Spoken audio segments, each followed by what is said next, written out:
Rema hari ini, Mazmur 121 ayat 1-2. Nyanyian ziarah.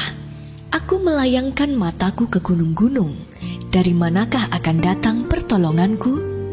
Pertolonganku ialah dari Tuhan yang menjadikan langit dan bumi.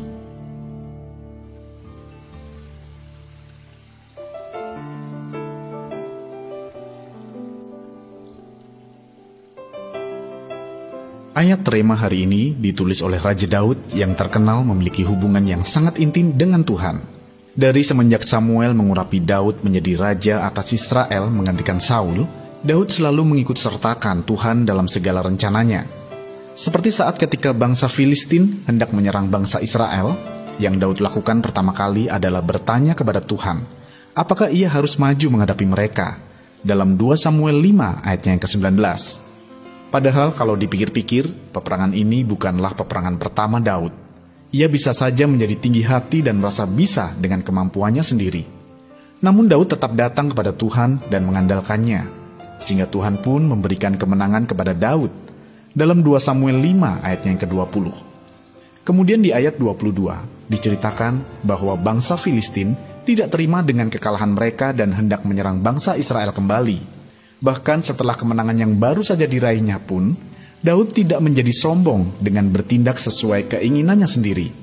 Ia kembali menanyakan kepada Tuhan apa yang harus ia lakukan. Dalam 2 Samuel 5 ayatnya yang ke-23a.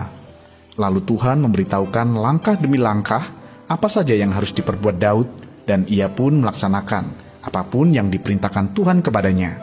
Sehingga bangsa Israel memperoleh kemenangan sekali lagi. Dalam 2 Samuel 5 ayat ke-23b sampai dengan 25. Daud menyadari bahwa segala yang ia punya adalah dari Tuhan, termasuk segala kemenangan yang diraihnya. Ia pun mengakui bahwa Tuhan adalah satu-satunya sumber yang bisa menjamin kemenangan baginya. Daud tidak terkalahkan bukan karena kehebatan semata, tetapi karena ada pribadi yang kuat di belakangnya. Itulah sebabnya hidup Daud dapat berbuah lebat dan penuh dengan keberhasilan. Berita baiknya adalah Tuhan yang Daud sembah adalah Tuhan yang sama dengan yang kita sembah. Tuhan yang telah memberikan kemenangan kepada Daud juga dapat memberikan hidup yang berkemenangan kepada kita. Dengan kita menjadikan Tuhan sebagai satu-satunya penyokong dalam hidup kita, maka kita pun juga dapat berbuah lebat. Sudahkah Anda menjadikan Tuhan sebagai satu-satunya penyokong hidup Anda? Menurut Anda, mengapa Anda perlu menjadikan Tuhan sebagai sumber sokongan dalam hidup Anda?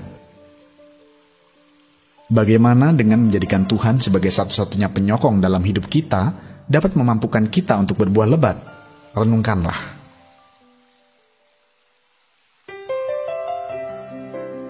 Ya Tuhan, ampunilah kami apabila kami selama ini masih seringkali mengandalkan diri kami sendiri atau orang lain sebagai penyokong hidup kami.